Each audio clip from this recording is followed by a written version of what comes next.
ओम सहना भवतु सहनौ भुनक्तु सह वीर्यं करवावहै तेजस्विनावधीतमस्तु मा विद्विषावहै। ओम शांति शांति शांति ही। ओम तत्सत।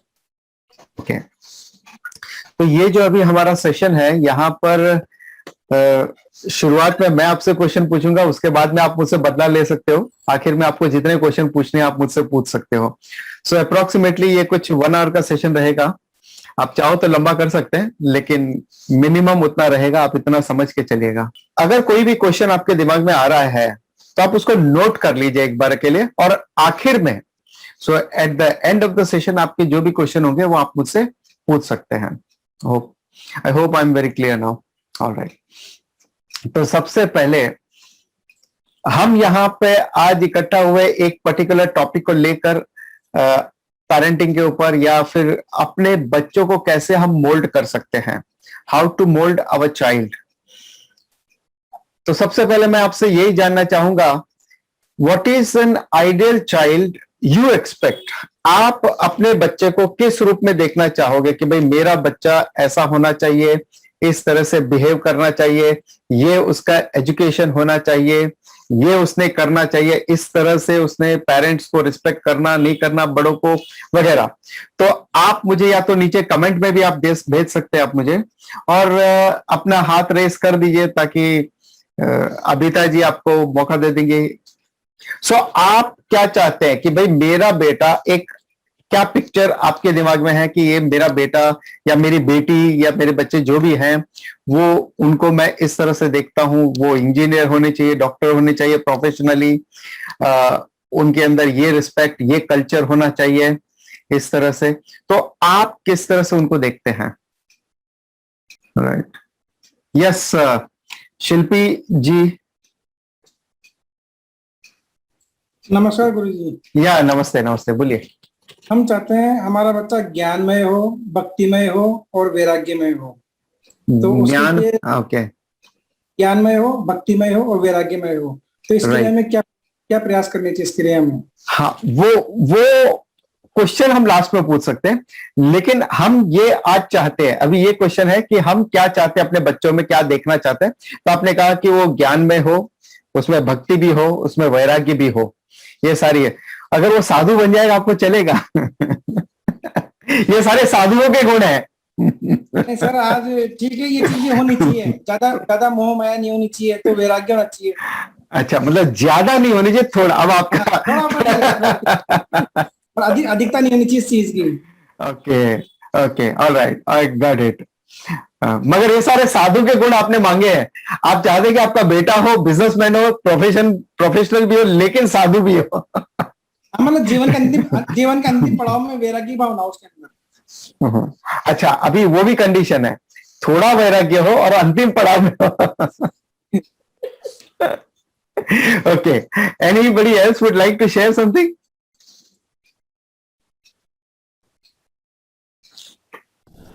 और कोई कुछ शेयर करना चाहेगा? यस तन्वी जी, आप कुछ कहना चाहती हैं? हाँ गुरुजी, actually we have lot of expectation with our child.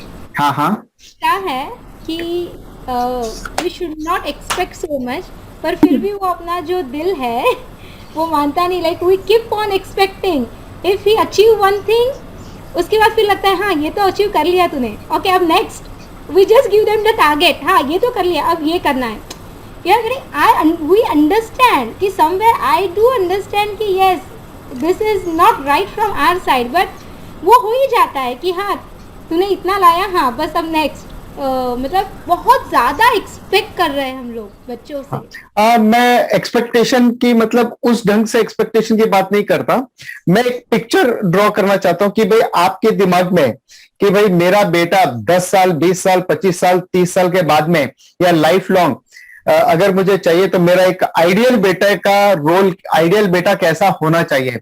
जैसे उन्होंने क्लियर कट कहा कि वो ज्ञानमय होना चाहिए, भक्तिमय होना चाहिए, वैराग्य होना चाहिए, तो वैसा ही आपका बेटा, क्या आपको बिजनेसमैन चाहिए, डॉक्टर चाहिए, इंजीनियर चाहिए, या वैसा होना चाहिए कि जो आपकी रिस्पेक्ट करे, हमेशा ओबीडियंट है, ऐसा, तो वैसे कुछ आप पॉइंट मुझे बताएंगे तो अच्छा रहेगा।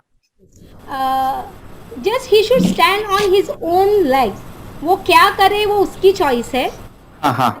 मेरे पास ऐसा कोई पर्टिकुलर मेरे दिमाग में नहीं, he should be a doctor only, he should be a engineer, it's up to him, but whatever he do वो सक्सेस होना चाहिए उसमें, he should be successful in that, जो भी वो करे, जो भी वो करे वो सक्सेसफुल होना चाहिए उसमें। He should try to get success. जरूरी नहीं है कि वो Okay. 100% होगा, but yes he should try his level best कि वो उसमें सक्सेस लाने की कोशिश करे फॉर Okay. फ्यूचर। ओके। और वो सब बड़ों की, एल्डर्स की रिस्पेक्ट करे। Yes, and he should be a very good human being. The most important thing which I want, he should be a very good human being, कि वो एक बहुत अच्छा संस्कारी बच्चा हो। ओके। और ओबीडियंट होना चाहिए। या of course. Of course. Okay, all right. और कोई कुछ कहना चाहता है?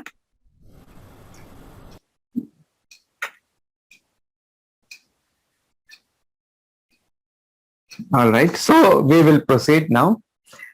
हम लोग आगे बढ़ते हैं।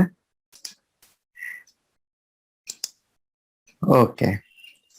Arham, this session for your parents, beta. Excuse me, Apita. I'm sorry. मैं बीच में बोल रही हूँ. प्रणाम गुरुजी. I want to हाँ, say हाँ. something. हाँ हाँ, प्रणाम. प्लीज। प्रणाम गुरुजी. या मैं बोलना चाह रही थी, मेरे बहुत ही प्यारी 2 बेटियां हैं, बहुत अच्छी है, बहुत संस्कारी है, कहना भी मानती है, सब कुछ करती है, बट कभी कभी ऐसा होता है कि हम उनसे एक्सपेक्ट करते हैं, उन्हें समझाते हैं, तो कई बार बच्चों को लग जाता है कि इतना नहीं, इतना नहीं।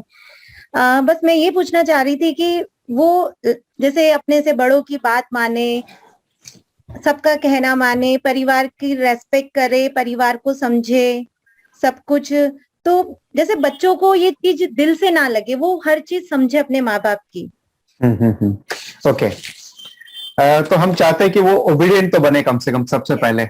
Okay, how many of you feel, अगर ओबीडियंट का पॉइंट आया तो मैं अभी आपको पूछ लेता हूं कि कितने लोग हैं जो चाहते हैं कि हाँ हमारे बच्चे ओबीडियंट हो? आई थिंक सब, आई थिंक मेजोरिटी सभी चाहते हैं कि वो ओबीडियंट बच्चे हो, right? So we have a point to cover on that, but वो मैं बाद में शेयर करूंगा उस बारे में। बट आई जस्ट और किसी को कुछ कहना है तो अभी मैं ले लेता पॉइंट, बीच बीच में मैं ऐसे ही सवाल आपसे करता रहूंगा।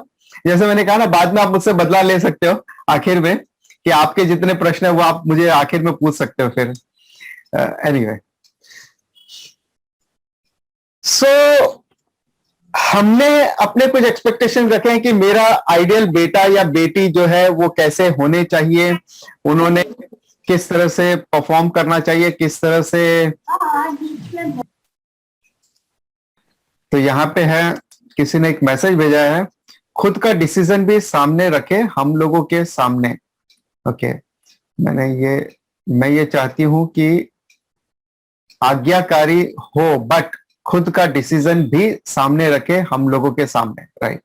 ऑल राइट, ये अबाउट ओबीडियंट के बारे में बात की उन्होंने, right? Okay, all right, okay. तो सबसे पहले हम आज बात करेंगे कि एज ए पेरेंट हमारी क्या रिस्पॉन्सिबिलिटी है और हमारा क्या रोल है, हमारा क्या स्टेटस है इस पूरी सृष्टि में, इस पूरे क्रिएशन में। एज ए पेरेंट हमारा क्या रोल है, उसको कैसे निभाना है। तो ये थोड़ा सा डीप जाएगा। एक चीज आपको समझनी है कि एवरी सिंगल पेरेंट, हर एक पेरेंट, मदर है या फादर है, दोनों भी है, they are the partner to Ishwara. वो भगवान के पार्टनर्स हैं यहां पर, क्योंकि भगवान का ये, अगर आप मानते हैं ये सब चीज तो ठीक है, नहीं मानते तो भी ठीक है। ईश्वर का ये है कि उनको यहां भेजना है, या उनके जो कर्मा के हिसाब से, जैसे हम सभी मानते हैं। आई बिलीव कि यहाँ पे हमारी कॉमन अंडरस्टैंडिंग है, भले आप हिंदुइज्म को फॉलो करो या बुद्धिज्म को फॉलो करो या जैनिज्म है या इस तरह के जो भी है, तो वो सारे लोग तो कम से कम कर्मा को मानते हैं। तो कर्म के अनुसार हर व्यक्ति को जन्म लेना होता है और अपना कर्म भोगना होता है। अब अगर ईश्वरा को उनको जन्म देना है तो उसके लिए उन्होंने एक माध्यम बनाया, थ्रू द पेरेंट्स। तो वो पेरेंट्स जो है वो एक्चुअली ईश्वरा के पार्टनर्स हैं। एक बात ध्यान रखना है, वो ईश्वरा के पार्टनर्स है, फ्रेंचाइजी समझ लीजिए आप आज की करंट भाषा में। It is not that you are the owner. आप ट्रस्टी हो अपने बच्चे के, आप अपने बच्चे के ट्रस्टी हैं। आपको ट्रस्टी बनाया है ईश्वरा ने। बच्चे सभी भगवान के हैं, लेकिन आपको ट्रस्टी बनाया, आपको एक रिस्पॉन्सिबिलिटी दी है कि भाई आप ये 1 2 4 जितने बच्चे हैं, इनकी रिस्पॉन्सिबिलिटी आपकी है, इनको सही गाइडेंस देने का काम आपका है। देन जब वो बच्चे आते हैं दुनिया में, तो सबसे पहले वो किससे सीखते हैं? अपनी मां से, फिर ऑफकोर्स फादर से, और उसके साथ ही साथ अपने जो फैमिली मेंबर्स हैं उन सब से वो कुछ ना कुछ सीखता है। क्योंकि जब बच्चा छोटा है तो उसके आसपास के जो लोग हैं या उनके सबसे नियरेस्ट जो व्यक्ति है वो उसकी मदर है। So mother is the first guru, first teacher for every child. और पेरेंट्स जो है they are like pot maker, एक कुम्हार की तरह है। जिस तरह से पॉट मेकर एक गीली मिट्टी को शेप देकर उसको घड़ा बनाता है या दूसरी कोई सामग्री जैसे उसको बनाना है, जैसे उसको शेप देना है वो देता है, और जितने नजाकत के साथ में वो शेप देता है वो इंपॉर्टेंट है। अब इसमें जब हम कहते हैं पानी डालकर, तो पानी जो है वो हमारा कंपैशन है, हमारा लव है, हमारा नॉलेज है, वो सब डालते हैं। उसके बाद में वो उसको एब्जॉर्ब करता है, उसको हम शेप देते हैं। शेप अगर बिगड़ भी जाता है उस वक्त, तो हम उसको उसी समय करेक्ट भी कर सकते हैं। ये चॉइस है हमारे पास में। जब तक उसकी मिट्टी गीली है उसको हम शेप दे सकते हैं, लेकिन एक बार वो सूख कर घड़ा बन जाती है तो क्या आप उसको शेप दे सकते हैं क्या? बिल्कुल नहीं। घड़े, जो सूखा घड़ा है उसको अगर आप शेप देने जाओगे तो वो टूट जाएगा, बिखर जाएगा। तो ये हमको ध्यान रखने की बात है कि ये जो हमारे हाथ हैं दोनों पेरेंट्स के, जो ये हाथ हैं, हाथ यानी हमारा जो कार्य है उन बच्चों के प्रति, ये हमारी रिस्पॉन्सिबिलिटी है कि हम उनको अच्छा सा शेप दे, अपने हिसाब से अच्छा सा शेप दे, जैसा वो है उसके हिसाब से वो शेप दें। और जैसा आपका मोल्ड है, देखिए जैसा आपको मोल्ड देना होता है वैसा हम अपने हाथ, जो कुम्हार है वैसा वो हाथ को गोलाई में कर लेता है, वैसे वैसे उसको घुमाता है, वैसे उसको शेप देता है। ये कला है। Similarly parentage is an art, वो एक कला है। भगवत गीता, आई मे कोट समटाइम भगवत गीता ये शास्त्रों से, बिकॉज वही हमारा बैकग्राउंड है, वही से हमने सारा नॉलेज दिया है पिछले 23 सालों से। सो भगवत गीता में भगवान कृष्ण कहते हैं, यद यदा चरति श्रेष्ठः तत्त देवे तरो जनः सयत् प्रमाणम कुरुते लोकस्तदनुवर्तते। यानी यद यदा चरति श्रेष्ठः, यानी जो श्रेष्ठ व्यक्ति है। अब बच्चे के लिए श्रेष्ठ कौन है? सबसे पहले आते हैं पेरेंट्स। बच्चे के लिए रोल मॉडल कौन है? पेरेंट्स। तो जैसा जैसा हम बिहेव करेंगे, हम रिलेट करेंगे, वैसा वैसा बच्चा वो अडॉप्ट करता है। एक और रूल है, वो आप ध्यान में रख लीजिए। आप बच्चे को क्या सिखाते हो, क्या एजुकेट करते हो, वो नहीं करेगा। आप क्या फॉलो करते हो, बच्चा वो ऑब्जर्व करता है और उससे वो सीखता है। जो हमारे एक्टिविटीज एज ए पेरेंट, जो हमारी एक्टिविटीज है, बच्चा उसको ऑब्जर्व करके उसको वो अडॉप्ट करता है। आप कितना भी कहो बेटा हमने तो तुम्हें कभी गलत शिक्षा नहीं दी, अच्छे स्कूल में भेजा, अच्छी शिक्षा दी, भगवत गीता पढ़ा या कोई भी ग्रंथ है, आपके धर्म का कोई भी ग्रंथ होगा वो हमने पढ़ाया, लेकिन तुम ऐसा क्यों कर रहे हो? वो एक ही बात कहेगा कि जैसा आपने किया वैसा मैं बन गया यहां। This is the law of life. एक मैं जानता हूं हमारे कुछ स्टूडेंट है, एक दिल्ली में रहते हैं, वो राजेश भाई उनका नाम है। उनको ये जो नॉलेज था या वेदांता का जो नॉलेज था, या वो आए सीखने आए जब उनके बच्चे 4th स्टैंडर्ड के आसपास में थे, छोटे बच्चे थे, एक बेटा एक बेटी थी। और मैं बात कर रहा हूं आज से 20-25 साल पहले की बात है, ये 20-25 साल नहीं, 15-16 साल पहले की बात है, सॉरी। तो 15-16 साल पहले की बात है। उस समय ज्यादा मोबाइल फोन भी नहीं था, उस समय ज्यादा इंटरनेट भी इतना नहीं था, मगर था नो डाउट। तो उनके घर में वो इंटरनेट यूज नहीं करते थे। क्यों? अगर वो इंटरनेट यूज करेंगे घर के अंदर, तो अपने बच्चों को कैसे मना करेंगे, बेटा तुम इसमें टाइम वेस्ट मत करो, या सोशल मीडिया पे टाइम वेस्ट। उस समय ज्यादा सोशल मीडिया भी नहीं था उतना, 15-16 साल पहले। तो उनको बिजनेस के लिए करना था, तो वो अपने शॉप से ही मैनेज करते थे। फिर उनको अगर पढ़ाना है या उनको ये प्रेरणा देनी है कि बेटा सुबह जल्दी उठ के पढ़ना चाहिए, उन्होंने कभी ये नहीं कहा बच्चों को कि सुबह जल्दी उठ के पढ़ना है। उन्होंने सिर्फ एक ही काम किया, सुबह खुद वो दोनों हस्बैंड एंड वाइफ, वो दोनों सुबह 4 बजे उठ के भगवत गीता का अध्ययन करते थे, स्वाध्याय करते थे। उन्होंने कभी अपने बच्चों को कोई ऐसा कमेंट नहीं किया या ऑर्डर नहीं दिया बेटा ये करो वो नहीं। उनको ऐसा लगा कि मेरे बच्चों में ये गुण आने हैं, वो उन्होंने अपने जीवन में अमल किया, और आज उनके बच्चे शादी के लायक हो गए हैं, और they are very good. They are, और throughout their school life, college life में, स्टडी लाइफ में, वो हर फील्ड में, हर एक्टिविटीज में, ऐसा नहीं केवल स्टडीज में, बट बाकी सारी एक्टिविटीज में भी वो हमेशा टॉपर रहे हैं। सो ये एक फर्क पड़ता है कि एज ए पेरेंट, एक पेरेंट जो है वो कुम्हार है, और ये हमारे हाथ में ये क्ले दे दिए भगवान ने, इस क्ले को हमें अपना प्रॉपर शेप देना है, और बड़े प्यार से उसको शेप देना है।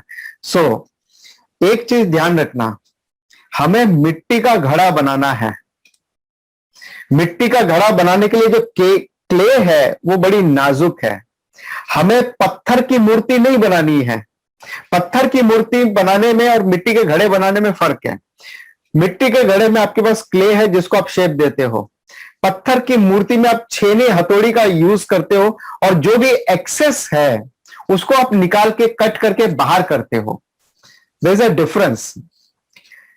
तो आपको यहां पे छेनी हथौड़ी लेकर के, यानी अगर बच्चे की थोड़ी भी गलती है तो ऐसा नहीं सीधा छेनी हथौड़ी लेके ठोकना उसको शुरू कर दे, या 3rd डिग्री हमारा शुरू हो जाए वहां पे ट्रीटमेंट, वैसा नहीं है।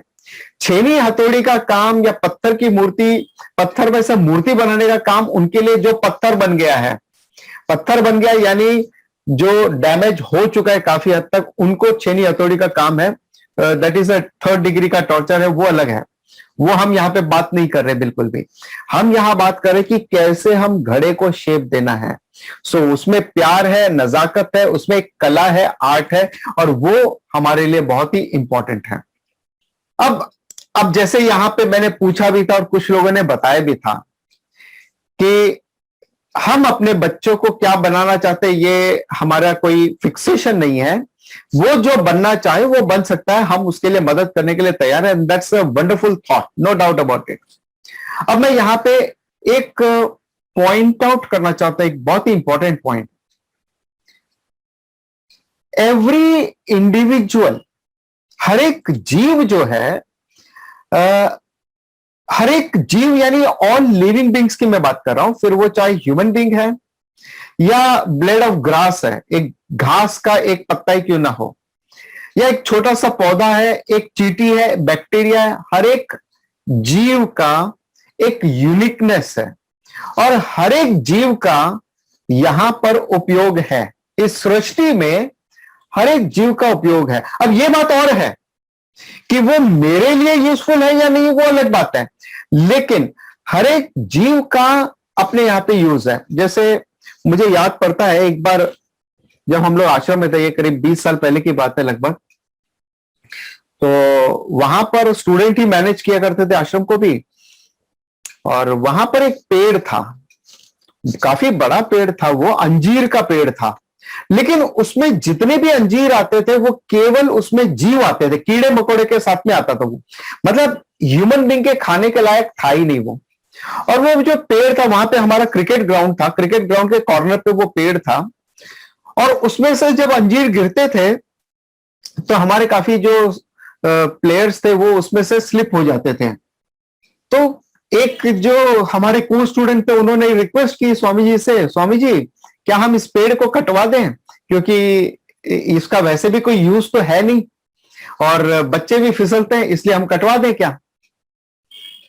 तो आपको क्या लगता है कि वो उस पेड़ को कटवाना चाहिए, क्योंकि उसका कोई यूज नहीं है और केवल कीड़े मकोड़े खा रहे हैं उसको, तो और मैदान के बीचों बीच नहीं है, कॉर्नर पे है, तो उसके जो फल गिरते हैं वो जब फैलते हैं तो उससे स्लिपरी हो जाता है।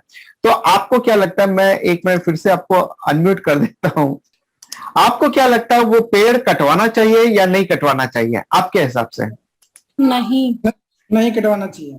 नहीं कटवाना, लेकिन वो उसका कोई यूज ही नहीं है उस पेड़ से। देखिए, हाँ बोलिए। यूज नहीं है, पर जीव तो है, वो भी एक केंद्रीय जीव तो है, सेकेंडरी जीव तो है, एग्जैक्टली। नॉट ओनली सेकेंडरी जीव है, मगर वो सोचिए कि हर एक अंजीर में कितने कीड़े मकोड़ों का पेट भर रहा है और कितने कीड़े मकोड़े जीव हैं वो उसमें पल रहे हैं। It is not just one life of a tree, but it is so many lives in that are depending on that tree. भले ही वो ह्यूमन बीइंग के काम का हो या ना हो, बट वहां पे बाकी जीवों के लिए कितने काम का है वो, दैट इज। हाँ जी।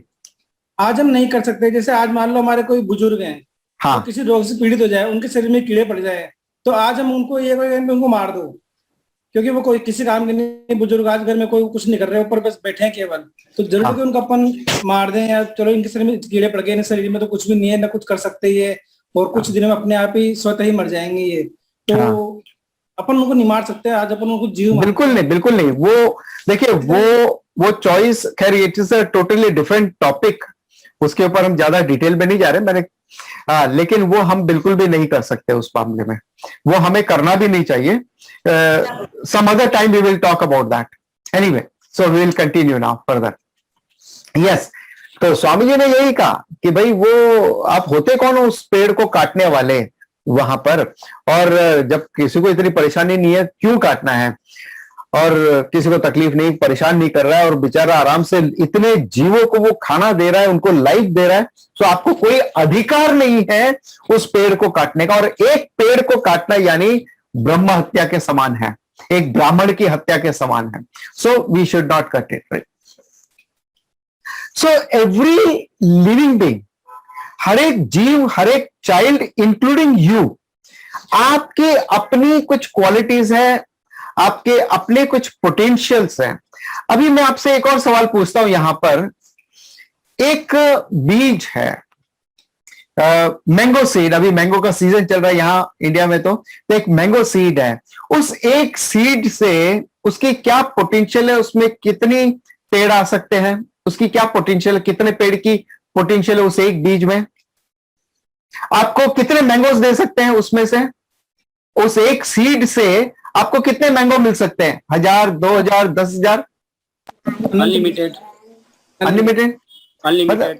अच्छा, और कितने पेड़ मिल सकते हैं?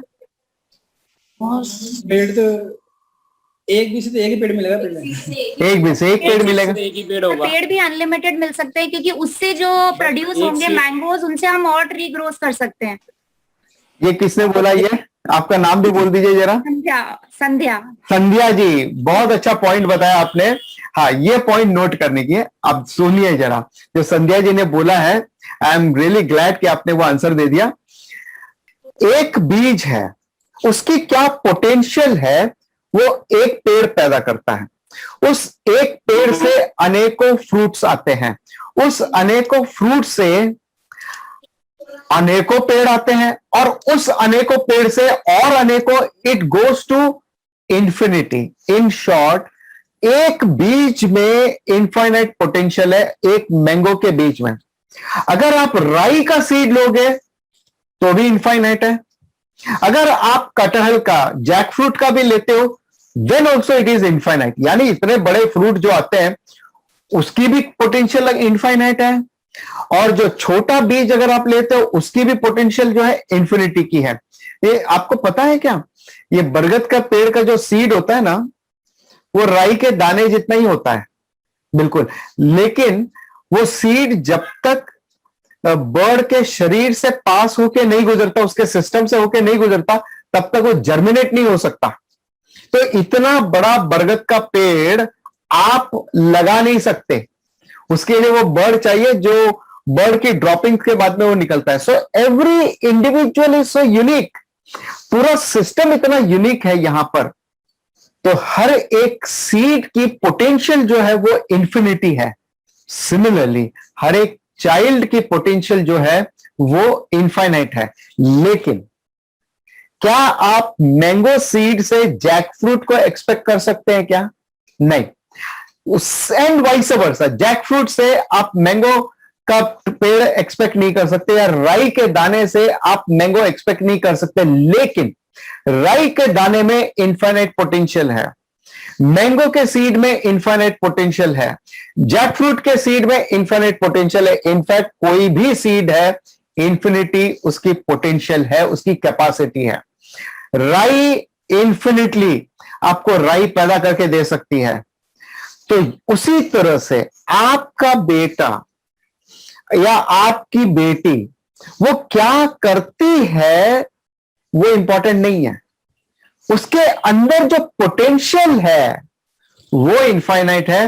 वो उसको हमें टैप करना है, उसको बाहर निकालना है। ये हमें पता करना है कि वो राई है, वो मैंगो है, वो जैक फ्रूट है, या कुछ और है। That we have to find out. So वो जो भी है उसको हमें इनहैंस करना है, उसको हमें एक रूम देना है, उसको हमें एक स्पेस देना है ताकि वो ग्रो हो सके। तो यहां पर भगवत गीता एक बात कहती है चैप्टर 3 में, एक बड़ा क्वेश्चन आता है सभी आम लोगों का कि किस बेस पे हम ये डिसाइड करें कि हमारे बच्चे का करियर क्या होना चाहिए, क्या उसने इंजीनियर लेना चाहिए या एमबीए करना चाहिए या डॉक्टर बनना चाहिए। ये सारी जो बातें हैं ये हम विचार करते हैं, और ज्यादातर जो होता है लोग इस बेस पे डिसाइड करते हैं कि भैया अंत में पैसा कितना मिलेगा, पैकेज कितना है। इनफैक्ट ये पूरा जगत जो है, पूरा वर्ल्ड जो है इस तरह से ब्रेन वॉश हो चुका है कि भैया हमारा पैकेज कितना मिलेगा वहां हमें जॉब करना है। और आपको मैं अभी भी पूछूं तो आपको यही लगेगा हाँ बिल्कुल सही है, पैकेज इज इंपॉर्टेंट, और वो काम वो स्टडीज हमें करनी ही नहीं है जिसमें पैकेज ना मिले। In fact that will be again another topic, education system के ऊपर, या कितना फॉल्टी सिस्टम है हमारे खासतौर पर हिंदुस्तान का। तो उस पर अभी मैं बात नहीं करना चाहता। सो भगवत गीता सेज स्वधर्मे निधनम श्रेयः परधर्मो भयावहः। यानी स्वधर्मिक एक्टिविटी करते हुए अगर हमारी डेथ भी हो जाती है, हम मर भी जाएं, स्टिल इट इज बेटर, बजाय इसके कि हम कोई परधर्मिक एक्टिविटी करें। परधर्मिक और स्वधर्म क्या है? स्वधर्म यानी स्व यानी वंस ओन, धर्म यानी नेचर। जो मेरे नेचर के मैच करता है वो मुझे करना चाहिए, न कि किसी और के मैचिंग वाला मुझे करना चाहिए।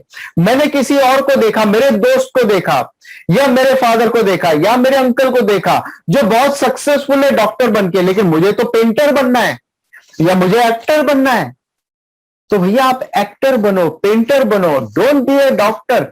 ऐसे कई हमने देखे केसेस, घर के फैमिली के सारे मेंबर्स, मतलब ग्रैंडफादर से लेकर के जितने भी मेंबर्स हैं सारे डॉक्टर्स हैं, लेकिन एक बच्चे को एक्टर बनना है, पॉसिबल है, या कुछ और बनना है, पॉसिबल है।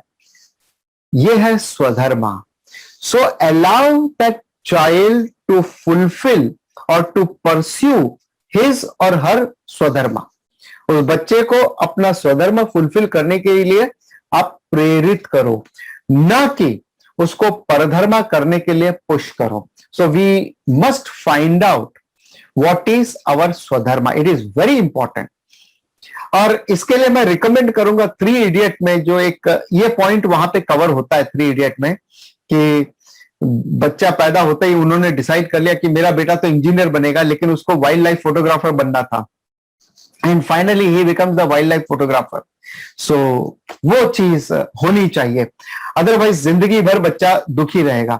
सो देखिए, आज जो हम पॉइंट्स डिस्कस कर रहे हैं, हम उसके बहुत ज्यादा डिटेल में तो नहीं जा सकते। ये जो भी बात कर रहा हूं, ये ज्यादा डिटेलिंग नहीं है, आपको लगता होगा शायद डिटेलिंग है, बट एक एक point takes 1 our minimum.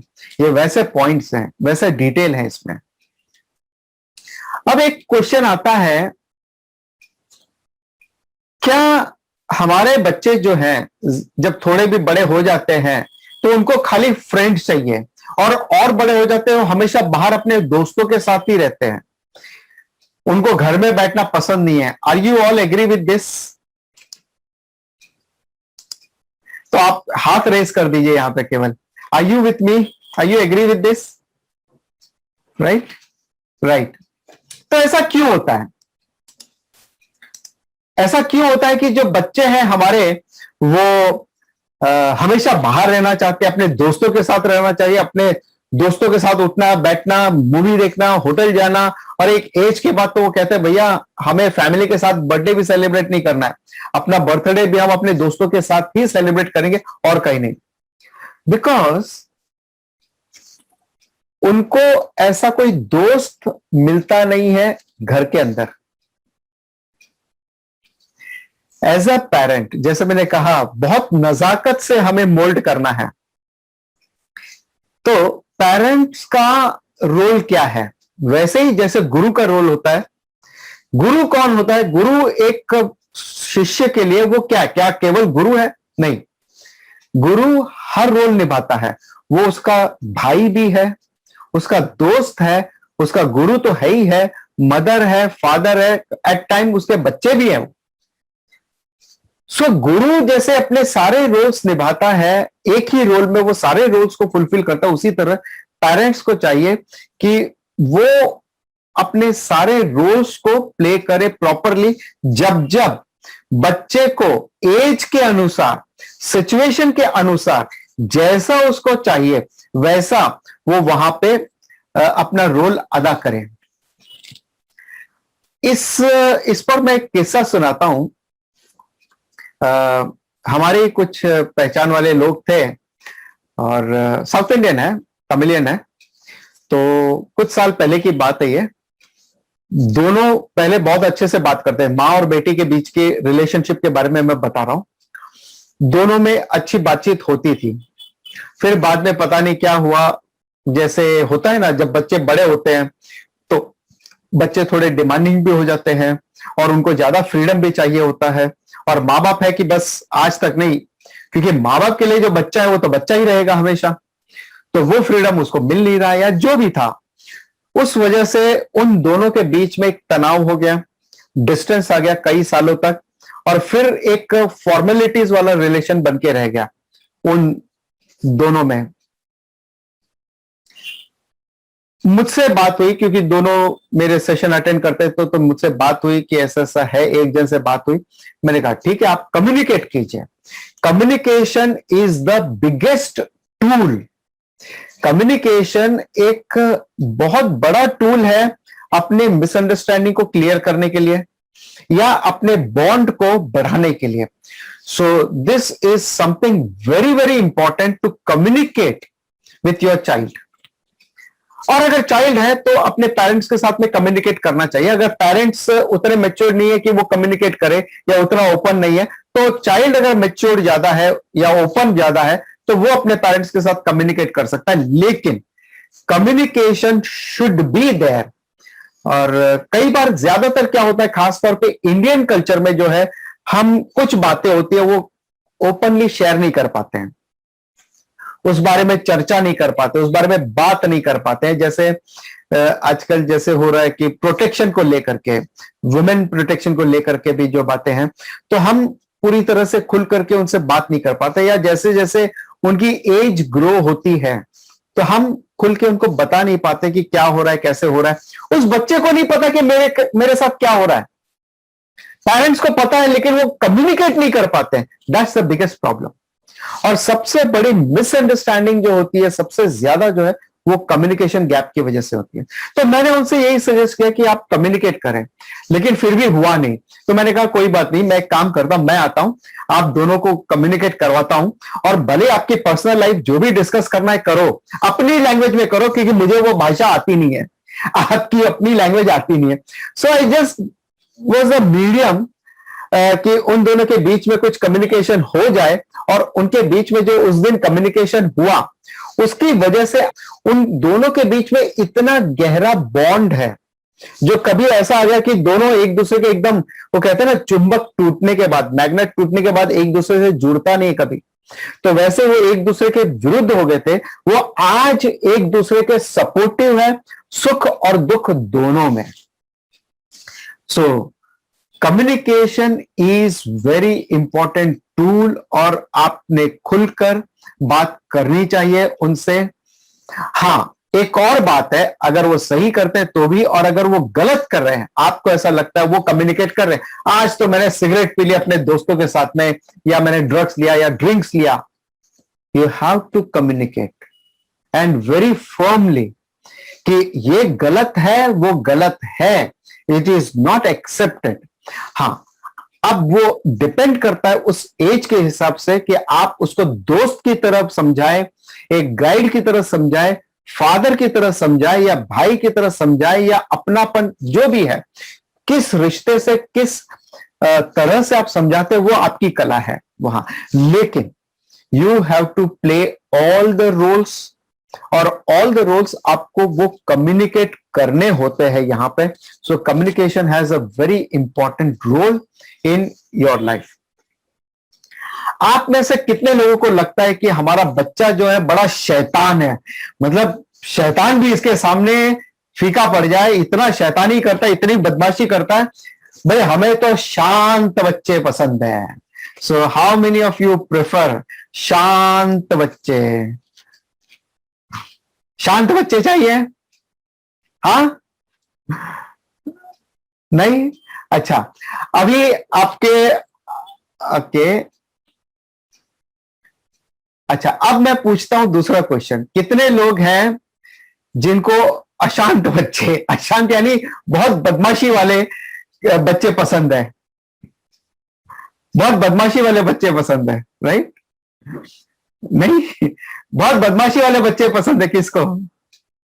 Alright, सो बड़ी मिक्स फीलिंग है यहाँ पे। चलिए एक काम करते हैं, जिनको हम आपको अनम्यूट कर देते हैं। आप लोग जो बदमाश बच्चे को पसंद करते हैं ना, उनसे मेरी रिक्वेस्ट है जरा कि आप मुझे बताएं कि आपको बदमाश बच्चे क्यों पसंद है। तो अभी मैंने आपको अनम्यूट किया है, इन द सेंस आप अपने आप को अनम्यूट करके आप मुझसे बात कर सकते हैं अभी।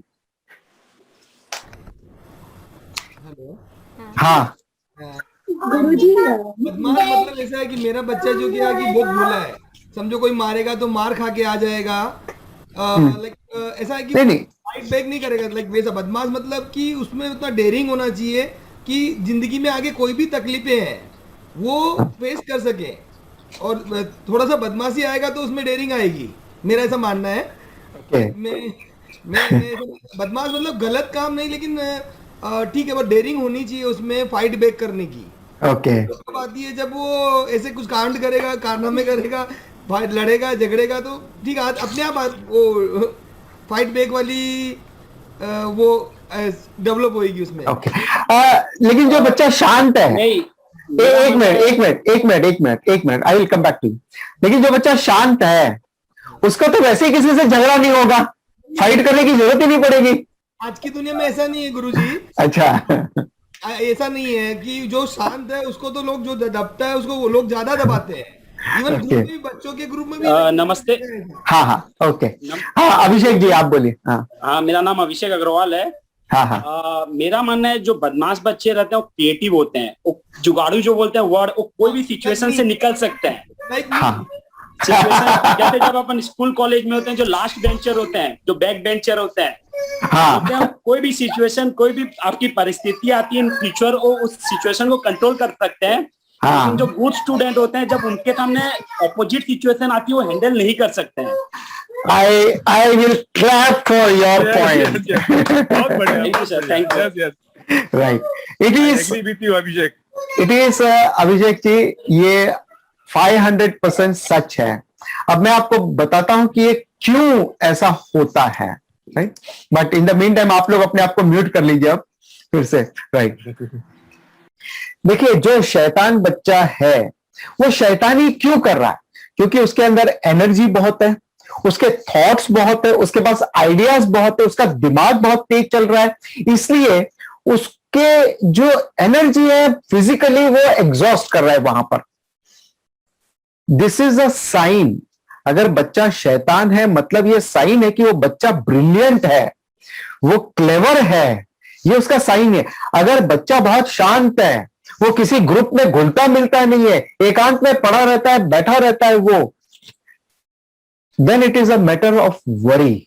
अगर ऐसा कभी आप देखो कि बच्चा इस तरह से हो गया है, क्योंकि शैतानी करना बच्चे का नेचर है। बंदर अगर गुलाटी मारना छोड़ दे तो भैया बंदर बीमार है फिर तो, ये क्लियर कट है। सो इनफैक्ट शैतानी करना यानी वो इंडिकेट करता है कि बच्चा कितना ब्रिलियंट है। तो हमें ये बात से बिल्कुल नहीं घबराना है कि बच्चा क्यों शैतान है या उसने शांत बैठना चाहिए, बिल्कुल नहीं, वो शैतानी करे। हाँ, अब सवाल ये उठता है तो क्या घर में वो तोड़फोड़ कर रहा है, करने दे? नहीं। अगर आपने ये बात जान ली कि जैसे बाढ़ का पानी आ रहा है, बाढ़ कब आती है? जब वो अपने पूरी लिमिट्स को क्रॉस कर जाती है, या उसकी जो बैंक्स है, बांध है, वो उसको तोड़ के वो बाहर निकल आती है, तब हम कहते हैं कि भैया ये बाढ़ आ गई है। तो वैसा ये बाढ़ है यहां पे। आपको चाहिए कि वो उसको, उसकी एनर्जी को आप चैनलाइज करें, उसको आप एक सही दिशा दिखा दे। आप उसकी एनर्जी को नहीं रोक सकते और उसको रोकने की कोशिश भी नहीं करना। अगर आपने उसकी एनर्जी को रोकने की कोशिश की तो हो सकता है वो कल को कोई गुंडा मवाली या उस ढंग का वो बन जाए। उससे अच्छा है कि अगर आप उसको दिशा दे दो, एक डायरेक्शन दे दो, एक उसको गोल दिखा दो कि भैया जा, जितना खेलना है कूदना है खेल, मेडल लेके आएगा बंदा फिर। और वैसे भी अभी इंडिया थोड़ा कुछ अच्छा कर ही रही है, right? So we should not worry कि बच्चा शैतान क्यों है। वी शुड बी वरीड अगर बच्चा क्वाइट है तो हमें सोचने की बात है। अगर कोई बच्चा हाइपर एक्टिव है, ज्यादा बदमाशी कर रहा है और आपको लगता है कि उसका कंसंट्रेशन नहीं हो रहा है, तो आप क्या करते हो उसके कंसंट्रेशन को बढ़ाने के लिए? बच्चे का कंसंट्रेशन बढ़ाना है, बदमाशी बहुत कर रहा है वो और बहुत अस्थिर है, चंचल है, एक स्थान से दूसरे स्थान कभी फोकस ही नहीं कर पाता। हम मार मार के थक जाते हैं उसको, लेकिन वो बैठ ही नहीं पाता। जैसे फॉर एग्जांपल आप अभी जैसे हमारा सेशन और कुछ बच्चे यहां पर भी हैं, तो आप उस बच्चे को मार के बोले चुप, सेशन चल रहा है, शांत बैठो, ये हो नहीं सकता। और ऐसा बोलना इट्स अ क्राइम। बच्चे की जो एनर्जी है, जो एक्टिविटी है, वो करना चाहता है, निकालना चाहता है, उसको आप रोक नहीं सकते, उसको केवल आप डायरेक्शन दे सकते हो। लेकिन अगर ऐसी सिचुएशन आती है कि बच्चा नॉर्मली जो देखा जाता है हाइपर एक्टिव है, भले ब्रिलियंट है या नहीं, लेकिन हाइपर एक्टिव है, उसका कंसंट्रेशन नहीं हो रहा है एक जगह पे, तो आप क्या सजेस्ट करोगे? मेडिटेशन करना सजेस्ट करोगे उसको, या क्या सजेस्ट करोगे आप उसको?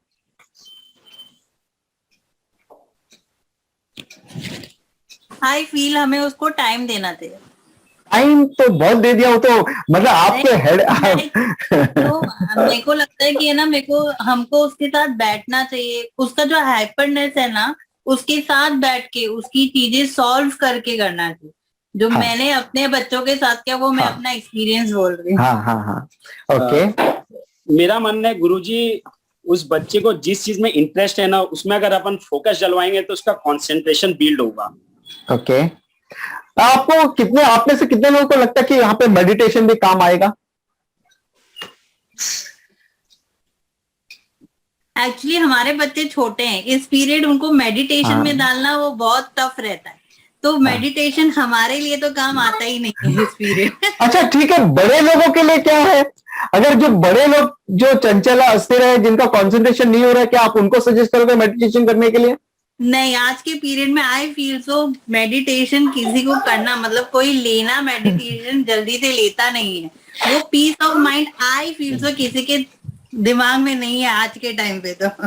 गुरुजी, I strongly believe in meditation. मैं तो बिलीव करती हूँ बहुत ज्यादा मेडिटेशन में। मतलब जो बहुत डिस्टर्ब है, करवाते हैं।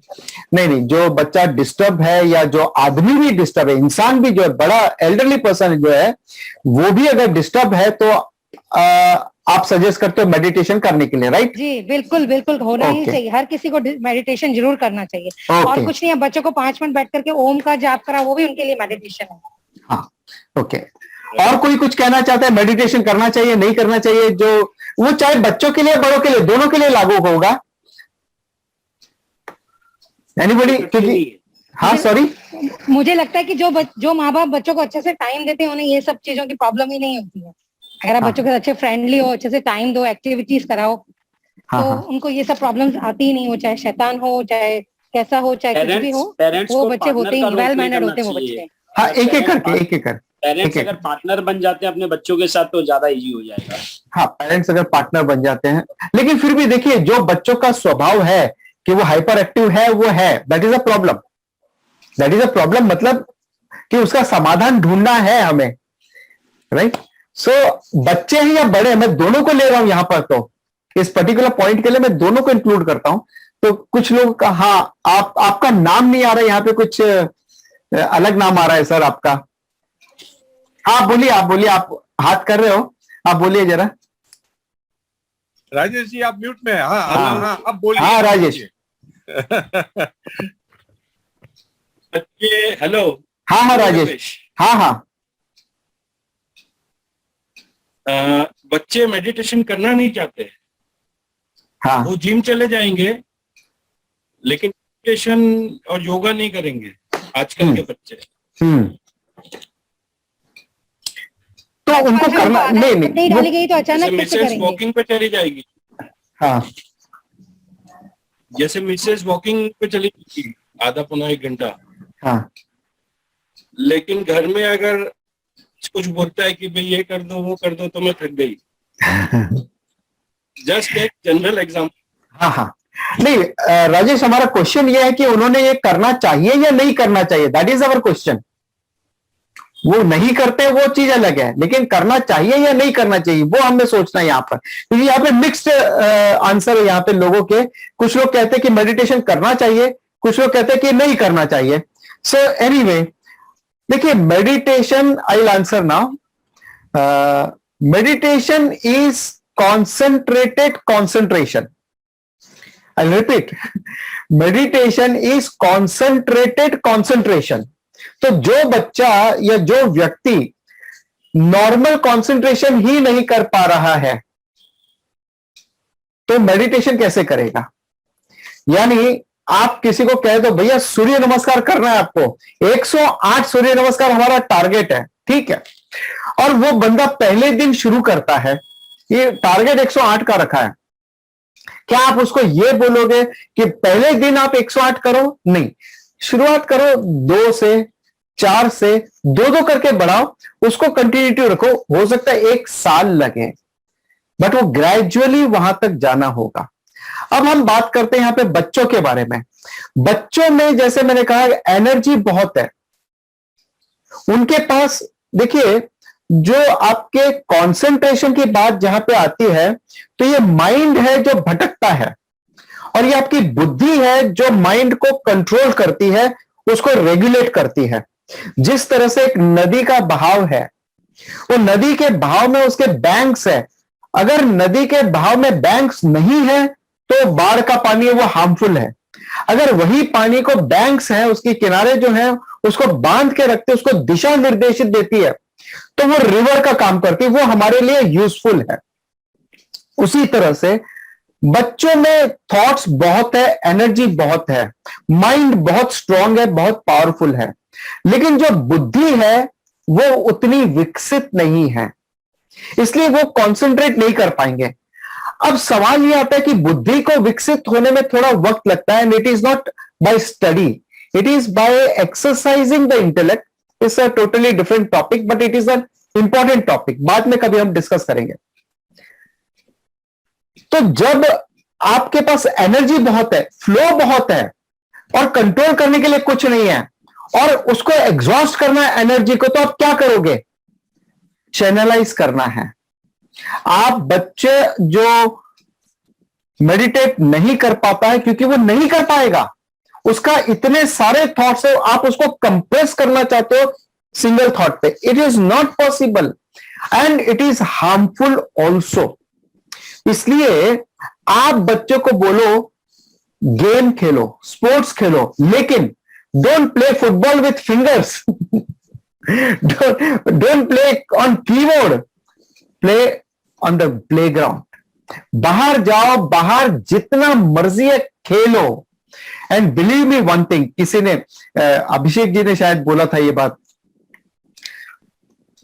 जो गोल्ड मेडलिस्ट है, भले ही वो साइंटिस्ट होगा, डॉक्टर होगा, इंजीनियर होगा, कुछ भी होगा, या एमबीए होगा, साइकेट्रिस्ट भी हो सकता है, गोल्ड मेडलिस्ट है एजुकेशन में, वो लाइफ में फेल हो सकता है, अपनी लाइफ बर्बाद कर सकता है, वो पॉसिबल है.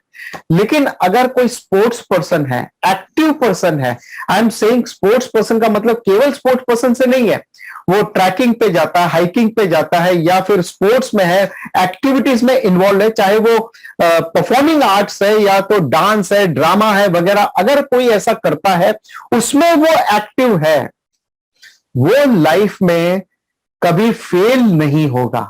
अगर उसके पास खाने के लिए कुछ भी नहीं है, वो एक नंबर का जुगाड़ू रहेगा कम से कम. वो अपनी लाइफ को इतनी आसानी से देगा नहीं. यानी कहने का मतलब ना तो सुसाइड करेगा, ना वो ड्रग्स की तरफ जाएगा, ना कभी अल्कोहल की तरफ जाएगा, जस्ट फॉर फन और something. He will be very careful because he knows the value of life. He knows the positive activity. He has the positive attitude because of the sportsman spirit wahan. So meditation is not meant, in a true sense, meditation is not meant for kids at all.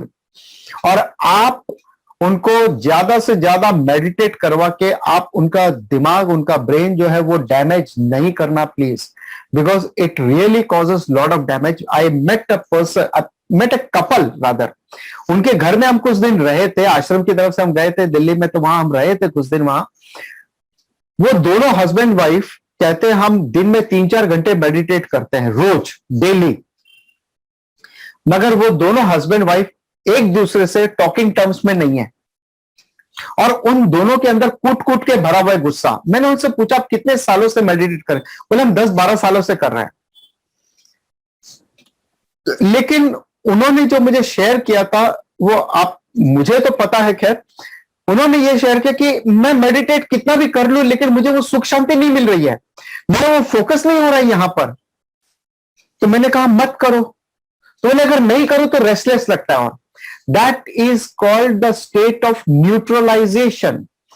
Addiction है वो, neutralisation है. यानी आप जैसे कोई बंदा है जो पहले मजे के लिए एक सिगरेट पी ली, उसने मजा आ रहा है, ठीक है, एंजॉय कर रहा है, दूसरी बार 2 लिया, 3 लिया, 4 लिया, अब जो मजा पहले 1 सिगरेट में आता था वो 4 में आ रहा है, फिर 10 में आएगा.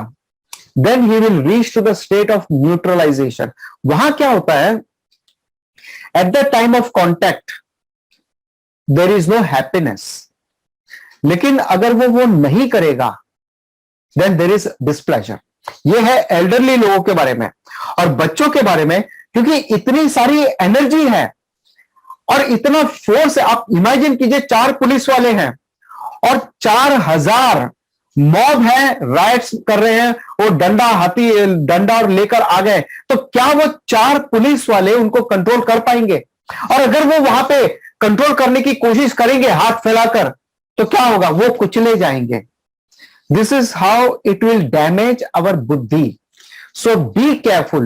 In a true sense, meditation is not supposed to be done by kids or even without preparation. Even Bhagavad Gita छठे अध्याय में जाकर के बताया गया है, यानी जो पहला सेक्शन है भगवत गीता का जो जीवात्मा के डेवलपमेंट के बारे में है, उसका आखिरी टॉपिक है मेडिटेशन। यानी आप पहले अपने आप को प्रिपेयर करो, उसके बाद में आपको मेडिटेट करना है। This is what even Bhagavad Gita से। यस, हम जपा करते हैं, ओम चांटिंग करते हैं, योगासन करते हैं, that is totally different thing. वो आप जरूर कर सकते हो, वो आप बच्चों को जरूर प्रेरणा दे सकते हो वो सब करने के लिए। Yoga is wonderful thing undoubtedly. Om chant है, भले 5 मिनट है, या ब्रीदिंग एक्सरसाइज है, प्राणायाम है, आप भले 5 मिनट करो, it's wonderful thing. They should do it, they should definitely do it. और अगर नहीं करना चाहते तो आप फोर्स नहीं कर सकते। Force is never forceful. Dos and don'ts are not meant for human being. अगर आप बच्चे को कहो बेटा ये करना पड़ेगा, और या बच्चे को बोल दो बेटा उस रूम में अभी मत जाना, तो बेटा क्या करेगा? वो उसी रूम में जाने की कोशिश करेगा, ताक झाक करेगा, क्या है वहां पर। क्यूरियोसिटी आ गई अब तक तो जाने का प्लान नहीं था, मगर अब जाना ही है। सो हम सबका माइंड ऐसा है कि अगर मैं कहूं ऐसा मत करो, तो माइंड कहेगा ये करना ही करना है हमें, because dos and don'ts are not meant for human beings. ये आप नहीं कर सकते। So you have to educate a child. I think we are overshooting the time. So I'll just briefly, I'll summarize a few things here, few more things. So बच्चों को आप प्रेरणा दो या प्रेरित करो स्पोर्ट्स के लिए, नेचर्स के प्रति। Make them a nature lover. और नेचर लवर जाने के लिए ऐसा नहीं है बेटा ये यहाँ पे कैंप है तुम जाओ, नहीं, आप जाइए उसके साथ, आप इंजॉय कीजिए। गार्डन है, पार्क है, हिल्स है, ट्रैकिंग है, वॉकिंग है, ग्रीनरीज है, you enjoy that with the child and then they will pick up that habit. एक बात और है, अच्छी हैबिट्स को कल्टीवेट करना पड़ता है। अच्छे प्लांट्स को बीज बोकर या सैपलिंग लगाकर उसको ध्यान रखना पड़ता है, मेंटेन करना पड़ता है, तब जाके वो ग्रो होता है। वीड्स को, जंगली घास को उगाने के लिए कुछ करने की जरूरत नहीं, वो अपने आप आ जाते हैं। तो बैड हैबिट्स आने में बिल्कुल टाइम नहीं लगता है, अच्छी हैबिट्स को कल्टीवेट करना पड़ता है। एंड एक important point, freedom. Freedom is the most important thing. अगर आप चाहते हैं कि बच्चे की ग्रोथ हो तो आपको उसको फ्रीडम देना होगा। बिना फ्रीडम के ना आपकी ग्रोथ संभव हुई है। आज जो भी है, अगर आपको फ्रीडम मिली है तभी आपकी ग्रोथ हुई है, और जहां आपको फ्रीडम नहीं मिली वहां आपकी ग्रोथ नहीं होगी, पॉसिबल नहीं है। So freedom is must. और freedom comes with responsibility.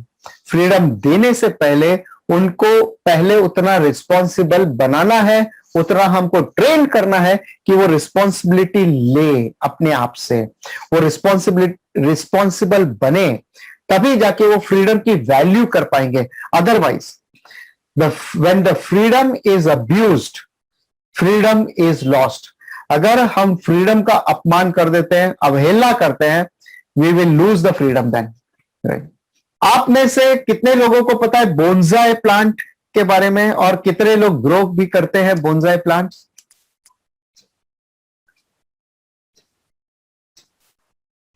Okay Rishi, okay whatever. So what is bonsai plant? क्या है, कोई बताना चाहेगा यहां पे बोनसाई प्लांट क्या है?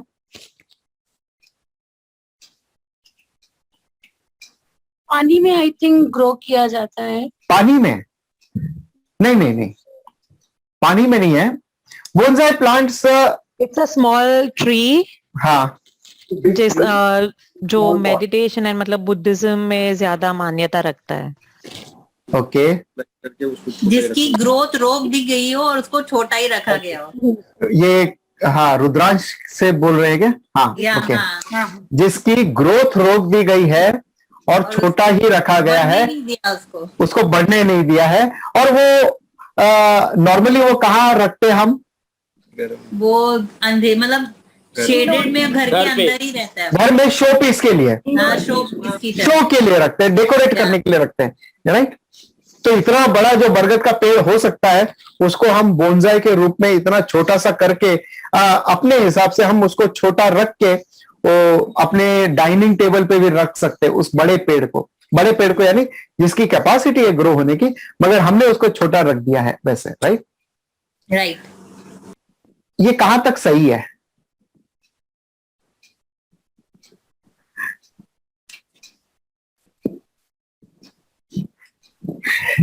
Yes you are right. Yes, कहाँ थोड़ा तक सही बहुत तो है? है, थोड़ा हाँ? बहुत तो सही है। आपने थोड़ा किसी बहुत तो ग्रोथ सही को रोक है, आई दिया। Feel so.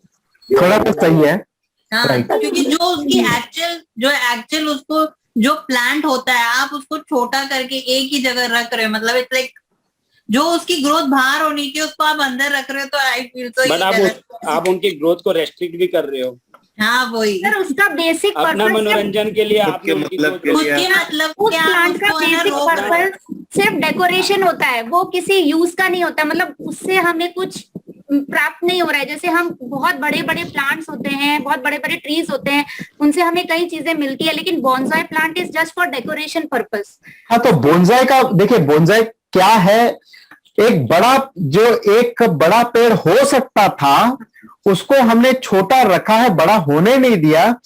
किस पर्पस है? हमारा पर्पस है कि वो मेरे ड्राइंग रूम में या मेरे टेबल पे या मेरे हॉल में कहीं पर वो एक डेकोरेशन हो ताकि लोगों को अच्छा दिखे। ये पर्पस से मैंने उसको रखा है। मैं ये नहीं कहता ये सही है गलत है, मैं आपसे पूछ रहा हूं कि ये सही है या गलत है। This is a conservative thought और ये गलत है, क्योंकि आपने किसी भी आइदर वो प्लांट हो या बच्चा हो, कुछ भी हो, उसको आपने दबा के रखा हुआ है, उसकी फीलिंग को, उसकी ग्रोथ को रोक दिया है। हाँ, तो पता है, कोई जानता है टेक्निक क्या है उसको? हाँ। लेकिन वो एक प्लांट का रिप्रेजेंटेशन है। हम जैसे प्लांट्स को अलग अलग तरह से ग्रो कर सकते हैं, अलग अलग टाइप्स होती है, तो उसके अंदर वो एक रिप्रेजेंटेशन है कि इस तरह से भी प्लांट को रखा जा सकता है। पर वो भी कुछ ना कुछ देता है, ऐसा तो है नहीं कि वो नहीं देता। आज बॉन्साई प्लांट्स में भी फ्रूट्स आते हैं और लोग यूज भी करते हैं तो उसके दो मायने हैं। ऐसा जरूरी नहीं कि वो उसी जगह रुक गया है, वो फ्रूट भी दे रहा है, वो एक इंसान को प्लेजर भी दे रहा है उसकी आंखों को कि हाँ ये मेरा है, और एक इंसान अपने मतलब के हिसाब से हमने उसे रोक भी दिया, अपने पास रोक लिया। मतलब इट्स लाइक दोनों, आई फील सो दोनों वे है कि वो एक प्लेजर देने वाला भी है और एक वैसा, मतलब आई फील दोनों तरह से। चलिए मैं यहाँ पे एक और एग्जांपल दे देता हूं। मैं एक रतन टाटा को बोलता हूँ, रतन टाटा जी मैं आपको एक पान की दुकान चला के देता हूँ, वो पान की दुकान चलाइए, मुझे आपको देखना बहुत अच्छा लगता है। मुझे अच्छा लगता है, देखो मैं आपका पूरा ख्याल रखूंगा, मैं आपको खुद दुकान दे रहा हूं यहाँ पर, आप पान की दुकान चलाइए यहाँ पर। आपको क्या लगता है? आई फील दोनों चीज हो रही है ना। आज हम रतन टाटा का प्लेजर भी ले रहे हैं कि हाँ बिल्कुल, हम अपना प्लेजर ले रहे हैं। हम अपने मनोरंजन के लिए किसी का ग्रोथ नहीं रोक सकते। Right, it's a very very हिंसात्मक थिंग। आप खुद सोच के देखिए, इसमें होता कोई किसी को पता है टेक्निक क्या होती है बोनसाई प्लांट्स को बनाने की? नहीं। इसमें क्या होता है कि इसके रूट्स हैं, इस प्लांट्स के जो रूट्स उसकी जो जड़ें हैं, उन जड़ों को काट के छोटा करते रहते हैं। It's not the outside branches को कट नहीं कर रहे हैं, उसकी रूट्स को वो कट कर रहे हैं, ठीक है। फिर उसको तारों से बांध कर उसको शेप देते हैं, प्रॉपर शेप, कि मुझे ऐसा दिखना चाहिए। अब अगर इस प्लांट को बदले में हम अपने बच्चे को वहां रखते हैं और हम अपने थॉट्स वहां पे शिफ्ट करते हैं कि मुझे मेरा बच्चा ऐसा दिखना चाहिए, वैसा दिखना चाहिए, इसने ये करना चाहिए, इसने वो करना चाहिए, और तू ये मत कर, तू वो मत कर, ओबीडियंट बन जा, तू जस्ट वही कर जो मैं बोल रहा हूं या बोल रही हूं। We are restricting the growth of our child. हाँ, वो सुंदर लगेगा आपको कि भाई मैंने बेटे को कहा उठ तो मेरा बेटा उठ गया, मैंने कहा बैठ तो बैठ गया, अनक्वेश्चन समटाइम। और मैं नहीं चाहता कि वो मुझसे आर्ग्यू करे या बहस करे या बात करे, जो बोल दिया सो बोल दिया। ज्यादातर लोगों का ऐसा होता है जिनका ये एटीट्यूड है, उनका यही एटीट्यूड है कि जो मैंने कहा वही सही है, बाकी सब गलत है, right? So it is like that child will become a bonsai for home, जबकि उसकी कैपेसिटी है रतन टाटा बनने की, लेकिन फिर वो पान वाला बन के रह जाएगा, या एक वर्कर बन के रह जाएगा, या घर का नौकर बन के रह जाएगा। ये हम उसको बना देंगे। So we have to be very careful. और what should be the relation of parents and a child? Parents का और बच्चे के साथ में जो रिलेशन है वो कैसा होना चाहिए? वो बिल्कुल एक सॉइल और ट्री का जो रिश्ता है, एक सॉइल जहां पे वो पेड़ पनपता है, उस सॉइल का और उस पेड़ का जो रिश्ता है, वैसा रिश्ता उस बच्चे का और पेरेंट्स के साथ में होना चाहिए। So parents are like soil, बीज है, वहां पे आया है, उस बीज को उन्होंने बड़ा किया है, और जैसे जैसे पेड़ बड़ा होता है सॉइल में जब पेड़ बड़ा होता है तो सॉइल उसको स्पेस देती है, उसको जगह बना के देती है, उसकी जड़ों को गहराई में जाने के लिए, उसको सारी न्यूट्रिशन जो क्ले से मिल सकती है वो उसको प्रोवाइड करती है वहां जमीन से, और उसको वो सारा फ्रीडम देती है उस पर्टिकुलर पेड़ को कि भैया तुमको जितना ग्रो होना है हो जाओ, हम आपको पूरा सपोर्ट देते हैं। This is how your relation should be with your child. एक सॉइल अपने ट्री के साथ में उनका जो संबंध है, और अगर यही चीज, अगर ये कई बार हमने देखा इंडिया में तो खासतौर पे मिल जाता है, बर्ड्स की ड्रॉपिंग की वजह से कभी कभी जो क्रैक्स होते हैं, बिल्डिंग्स के क्रैक्स होते हैं, वहां पे बरगद के पेड़ और आ जाते हैं, पीपल के पेड़ आ जाते हैं, तो जब वो ग्रो होना शुरू करते हैं तो पेड़ का तो नेचर है ग्रो होना है और वो होगा, लेकिन कंक्रीट का नेचर है फिक्स्ड है, वो रिजिड है, वो मूव नहीं होगी, तो क्या होगा? दो में से कोई एक टूटेगा। लेकिन पेड़ में लाइफ है, वो ग्रो होगी, और कंक्रीट रिजिड है, वो टूटेगा। तो अल्टीमेटली नुकसान किसका है? फिर कंक्रीट का है। पेड़ का भी नुकसान है क्योंकि पेड़ को उतना फ्रीडम नहीं मिल रहा है ग्रो होने के लिए। So don't be a concrete, be a soil for the plant what you are growing here. That should be our attitude towards our child. And एक आखिर में एक ही पॉइंट मैं बताना चाहूंगा कि ये जो हम मोल्ड करते हैं बच्चों को, या हम मोल्ड करना चाहते हैं बच्चों को, तो वो कब करना चाहिए शुरू उसको? मतलब एक 12th के बाद में, 10th के बाद में वो स्कूल ग्रेजुएशन हो जाए? आई फील जब उनको समझ आने लग जाए चीजों का, तब से मोल्ड करना शुरू करना चाहिए। आप एक पीरियड के बाद उसको मोल्ड करना चाहोगे तो वो नहीं मोल्ड रहेगा, because he is watching you, she is watching you, बेटा बेटी जो भी है वो आपको डे वन से। और हिंदू अपने धर्म में ये बोला है कि बच्चा माँ के कोख से सीखते हुए आता है। तो आई फील सो कि जो हम सुनते हैं, हमें बोलते ग्रंथ पढ़ो, ये देखो, अच्छा देखो, तो मैं तो ये मानती हूँ कि माँ की कोख से बच्चा सीखना शुरू करता है, और it's true, I believe in that. पहले आपने कहा था कि वो जब से समझना शुरू होता है। नहीं, पर मेरे को बाद में क्लिक हुआ ये आपको वो भी क्लियर किया, मैंने बाद में क्लियर किया आपको। Yes sir, Abhishek ji. आपके क्वेश्चन में थोड़ा ऐड करूंगा। आपका सेशन चालू होने से पहले मेरा फर्स्ट क्वेश्चन यही था, मैं पूछने वाला था कि जैसे कोई भी घर के लिए फाउंडेशन इंपॉर्टेंट होती है, foundation is the most important thing. बिल्कुल सही। एक पेरेंट्स के लिए कौन सा पॉइंट होना चाहिए और बच्चे के लिए कि हम कंसर्न करें कि हाँ अब हमको फ्रीडम थोड़ी कम करना चाहिए, हमको फ्यूचर सोचना चाहिए, और कौन सा पॉइंट वो डिसाइड कैसे करेंगे कि कौन सी एज के बाद, कौन सा समय के बाद हम एक पेरेंट्स को क्यूरियस होना चाहिए अपने बच्चों के लिए? क्यूरियस होना चाहिए मतलब उसके फ्यूचर के लिए सोचना चाहिए अपने को कि अपने को डिसाइड करना है अभी, ठीक है अपन थोड़ा हैंडल, अपन कंट्रोल करते हैं बच्चों को, अभी वो फ्रीडम अपन नहीं दे सकते जो अपन पहले दे रहे थे। हाँ। तो वो डिसाइड कैसे करना चाहिए? देखिए, मैंने जैसे कहा सॉइल का और ट्री का जो रिश्ता है, वैसा ही हमारा अपने बच्चों के साथ में रिश्ता होना चाहिए।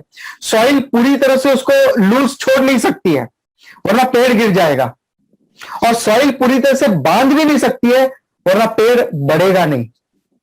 सो ये बहुत ही पर्सनल, यानी ये मोमेंट टू मोमेंट डिफर करने वाली चीज है, which you have to learn from your own experience also, कि कैसे बच्चों की ग्रोथ है, कब फ्रीडम देना है, कब वो फ्रीडम का नाजायज फायदा उठाता है और कब वो फ्रीडम देने से ग्रो करता है। तो वो सारी बातें। लेकिन जैसे मैंने पहले ही कहा, अगर freedom is given without responsibility, freedom without responsibility is detrimental, is harmful. तो सबसे पहले हमें बच्चे को प्रिपेयर करना है कि वो रिस्पॉन्सिबिलिटी को समझे, वो रिस्पॉन्सिबल बने। तो चाइल्डहुड से वो रिस्पॉन्सिबिलिटी उसको बढ़ानी है। But this is my clear cut answer to your question, but again I go back to what we have started the point, कि हम थोड़ा deviate हो जाएंगे अदरवाइज। तो जैसे उन्होंने कहा अभी कि बच्चे को एजुकेट कहां से करना चाहिए, जब वो कंसीव होता है उस समय से। अब वो हम उसको कैसे एजुकेट करें, that is the time, in fact -9 months till 5 years plus 5 years तक का ये जो टाइम है, ऑलमोस्ट लाइक 6 years का जो टाइम है आपके पास में, यहां पर आप बच्चे की प्रोग्रामिंग करते हैं।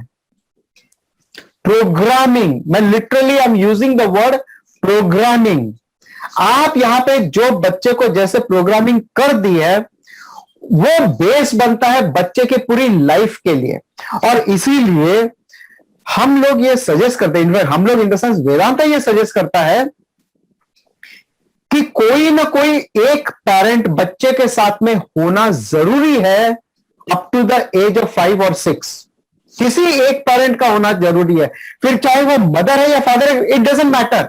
हो सकता है वाइफ को काम करना पड़े और फादर जो है वो हाउस होल्ड काम करे, पॉसिबल है, there is nothing wrong, but for the sake of child, उस बच्चे की देखभाल के लिए ये बहुत जरूरी है। क्योंकि यहां पर होता है वो जो हम कहते हैं ना, घड़े को, पॉट को शेप देना, यहां पे हम प्रॉपरली उसको शेप देते हैं। इसके बाद में आप उसको शेप नहीं दे सकते या उसका शेप चेंज नहीं कर पाओगे।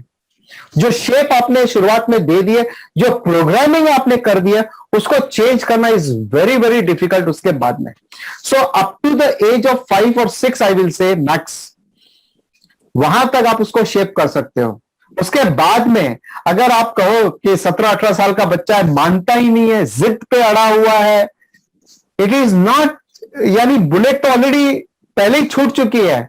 जब छूटी थी तब सोचना था, अब तो it has to hit the target, you can do anything much.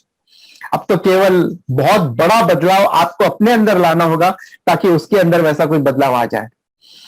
और जब हम अपने आप को बदलने के लिए इतना कंफर्टेबल नहीं है, सोच में भी, करना तो बहुत दूर की बात है, तो हम ये कैसे एक्सपेक्ट करें किसी दूसरे व्यक्ति को बदल दे।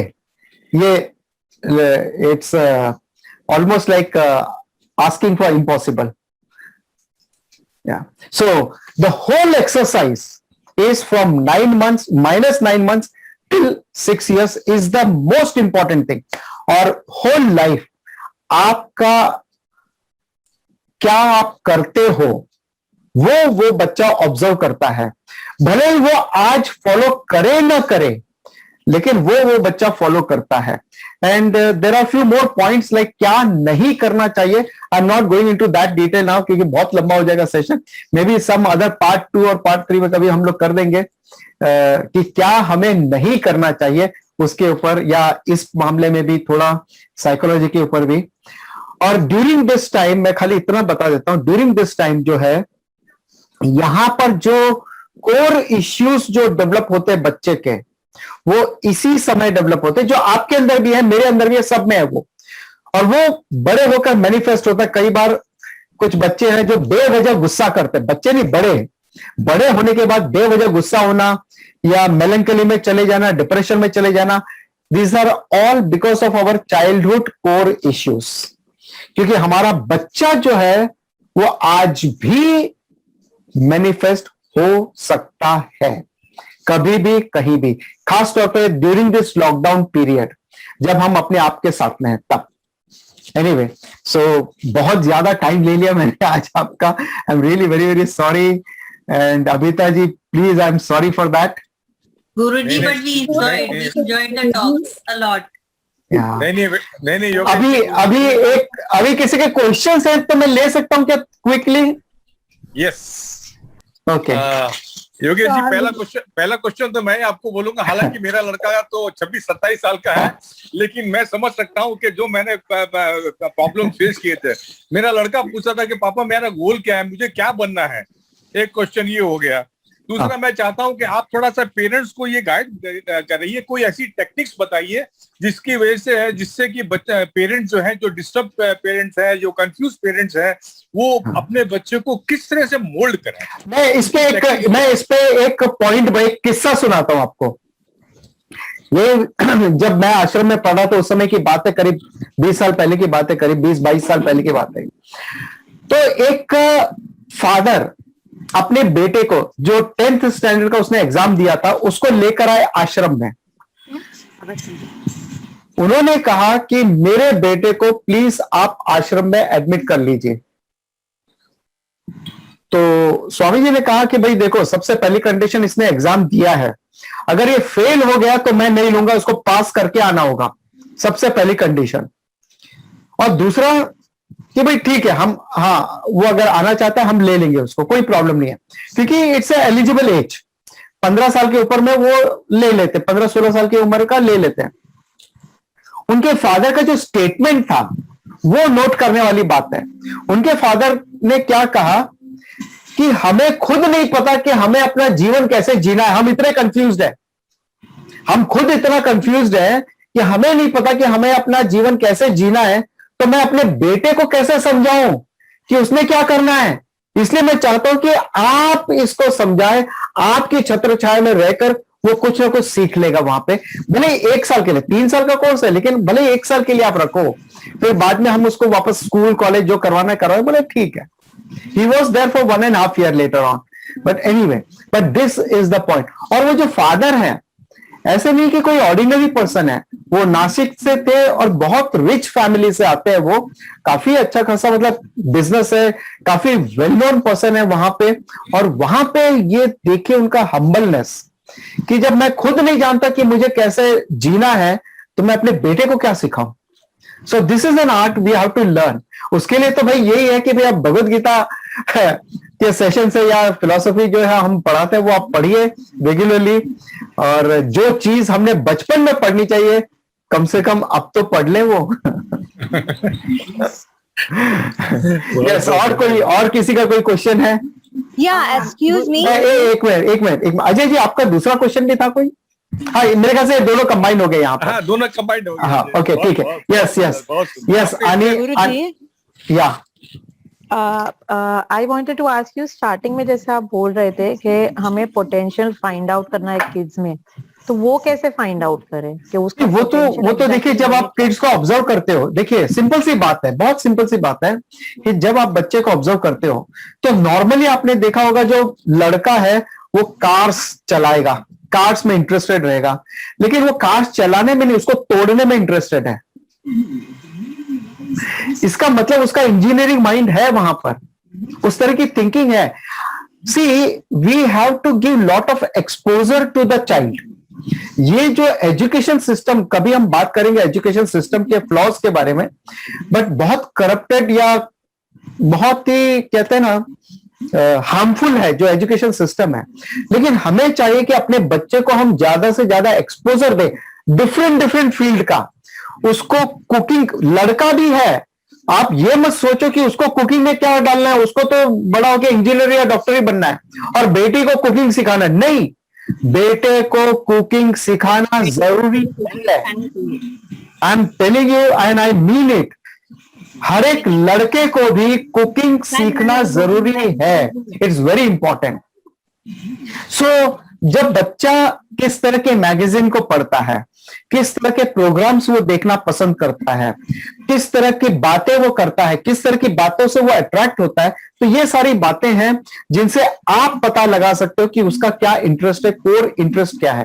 Plus now there are counsellors are also available, काफी काउंसलर्स है, उनसे भी पता चलता है। But you are the best counsellor, क्योंकि और खासतौर पे मदर को तो बहुत अच्छे से पता चलता है कि बेटा, देखिए जब बच्चा रोता है, जब इन्फेंट बेबी जब रोता है, तो माँ को कैसे पता चलता है कि ये इसको दूध चाहिए, या इसको मच्छर ने काटा है, या उसको नीचे से चद्दर चुभ रहा है। ये माँ को पता चलता है कि ये जो रोना है, इसको भूख लगी है, इसको कुछ और प्रॉब्लम है, तीसरी प्रॉब्लम है, तो ये माँ को पता चलता है। So I think mother is the best जज and very close to the ईश्वरा, क्योंकि ईश्वर के जो बेस्ट पार्टनर या क्लोजेस्ट पार्टनर है, दैट इज मदर। उनसे बेटर और कौन जान पाएगा इसमें। And then of course there are exercise how to find out स्वधर्मा for individual also, but that will be a separate topic then. Yes, और कोई हिरल जी आप कुछ पूछना चाहते हैं? हाँ, या गुड इवनिंग, जय जिनेन्द्र। जैसा कि बोलते हैं कि बच्चे में डर होना भी चाहिए, और कोई बोलता है कि बच्चे को डराना नहीं चाहिए, तो मतलब ये सही है कि बच्चे में डर नहीं बिठाना चाहिए? मैंने कब कहा कि बच्चों में डर होना चाहिए? सबसे पहला आप मुझे डरा रहे हो अभी। नहीं, आपने नहीं बोला, मैं जस्ट ऐसे ही मतलब पूछ रही हूँ कि मेरा बेटा अभी 6 ईयर ओल्ड है और वो किसी से नहीं डरता है। हाँ, I really salute him. He is a spiritual person man. अभयम सत्व संशुद्धि ही, यानी अभयम is one of the quality, दैवी क्वालिटी है ये। भगवत गीता 16 चैप्टर, अभयम दैवी क्वालिटी, बहुत अच्छी क्वालिटी है। लेकिन अभयम doesn't, it should not go with carelessness और हार्शनेस। हाँ, वो ध्यान रखना है, वो कंपैशन के साथ जाना चाहिए। राइट, या थैंक यू सो मच। तो फियर कभी नहीं होना चाहिए, अंडरस्टैंडिंग होनी चाहिए। फियर कभी नहीं होना चाहिए कि ये फियर नहीं है कि भाई मैंने गलत किया, भगवान जी मुझे पाप देंगे, ये फियर से नहीं। मेरे गलत करने से किसी को नुकसान होगा, किसी को बुरा लगेगा, किसी का मन दुखेगा, and it is not correct thing, वो अधर्म है, ये अंडरस्टैंडिंग होनी चाहिए। It is not out of fear. In fact जैसे मैंने शुरुआत में कहा था कि आपको घड़ा बनाना है, पॉट बनाना है, आपको छेनी हथौड़ी लेकर के आपको पत्थर नहीं तराशने यहां पे। तो वही मेरे कहने का तात्पर्य यही था कि उसको 3rd डिग्री टॉर्चर नहीं करना है, कर ले वरना थप्पड़ खाएगा। Never use such sentences, never use that, कभी भी नहीं करना। क्योंकि आज जब तक वो छोटा है वो डरेगा, लेकिन कब तक डरेगा? आज के जनरेशन के हिसाब से मैं बात करूं 12, 13, 14 साल तक, उसके बाद में तो वो डरने वाला नहीं है आपसे बिल्कुल भी। और जैसे मैंने कहा था कम्युनिकेशन के बारे में, कम्युनिकेट इस तरह से कीजिए कि बच्चा खुद कंफर्टेबल हो आपसे आकर खुद बात करने के लिए। वो एक रिश्ता, वो एक बॉन्ड बनाना बहुत जरूरी है बच्चों के साथ में। वरना क्या होगा, आज आपने उसको डरा दिया, कल से वो झूठ बोलना सीख जाएगा बचपन से, और बड़े होते होते इतना माहिर हो जाएगा झूठ बोलने में कि आप उसे कभी पकड़ नहीं पाओगे। सो डराना, धमकाना, मारना, पीटना इज द लास्ट केस, कि अगर वो बहुत बड़ा क्राइम ही कर रहा है तब अगर मारना पड़े तो बात अलग है, otherwise it is not accepted. गुरुजी, एक बहुत ही इंपॉर्टेंट क्वेश्चन है मेरे दिमाग में आया है, जो आजकल देखने में मिलता है, वेदर पेरेंट्स एग्री और डोंट एग्री। लेकिन जैसे आपने बोला कि mango can not be compared with jackfruit, वैसे ही आजकल पेरेंट्स के अंदर कंपटीशन यानी कि कंपैरिजन की भावना बहुत है। देखा उसका लड़का इतना लेके आया, तू तो पढ़ता ही नहीं है। इस चीज को कैसे दूर किया जाए? ये सारे बच्चे के अंदर एक फ्रस्ट्रेशन लाता है। अजय जी, ये सारे पॉइंट्स मेरे क्या नहीं करना चाहिए, प्रोहिबिटेड एक्शंस, उसमें मेरे नोटेड है। लेकिन आज उतना टाइम नहीं था, इसलिए मैं it is a long topic again. So आज से संबंधित कोई होगा तो हम लोग बात कर लेते उसको। ठीक है राइट। बहुत बढ़िया सेशन रहा। आपने इतने अच्छे एग्जांपल दिए हैं जो कि बहुत ही आनंद में लगा है। और मैं तो अमिता जी से, बेटी से रिक्वेस्ट करूंगा कि आपसे बातचीत करके, और आपके पास कुछ समय हो तो हमारा हम जैसे पेरेंट्स को कुछ और गाइडेंस मिले, उनके और डाउट ठीक हो, ताकि आने वाला जनरेशन जो है आपके विचारों से कुछ और अच्छा बन सके। हाँ, देखिए मैं खाली यही बात कहूंगा कि ये जो सब्जेक्ट मैटर है, ये ऐसा नहीं कि आप 1-2 दिन में आप सीख लोगे, क्योंकि आपका भी जो सीखा है आपने इतने सालों में, 20 साल, 25 साल, 40 साल में जो कुछ भी आपने सीखा है, तो आपके अंदर वो इतना गहराई तक घुसा हुआ है। अब अगर कुछ गलत भी सीखा है, वो भी काफी गहराई तक है, उसको निकालने में takes time. So what you need is a proper education, जो हमें मिला नहीं है। पुराने जमाने में क्या था, गुरुकुल सिस्टम था।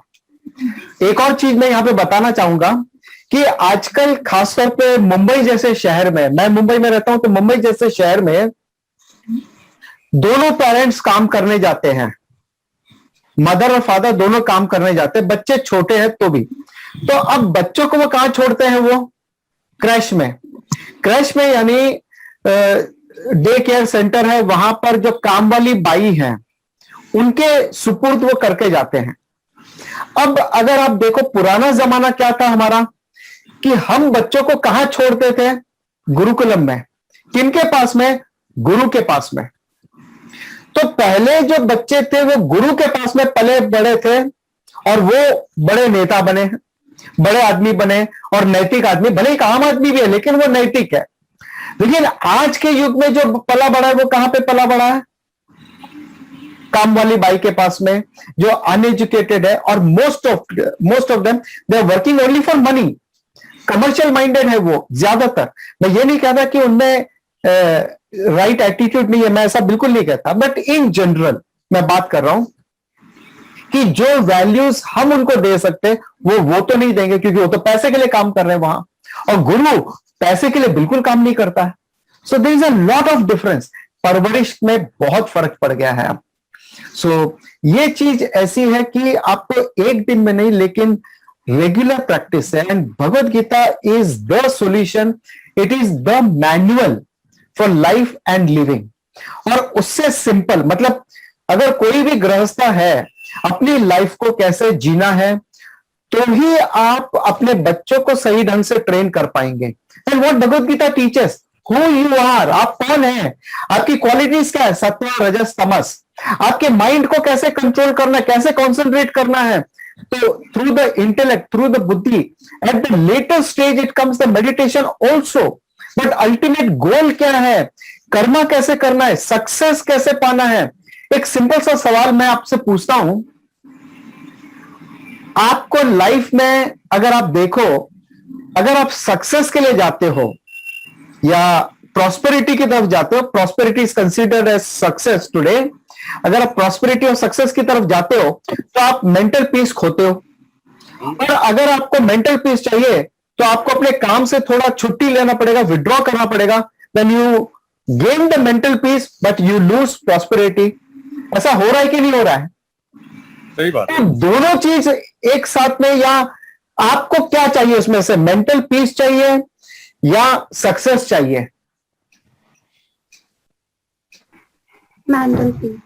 Definitely both, definitely both. तो दोनों 50-50, both in highest level. Yeah, generally 50-50 ऐसे, या 60-40, ये एक और ऑप्शन है मेरे पास, दोनों 100-100, 100-100, right?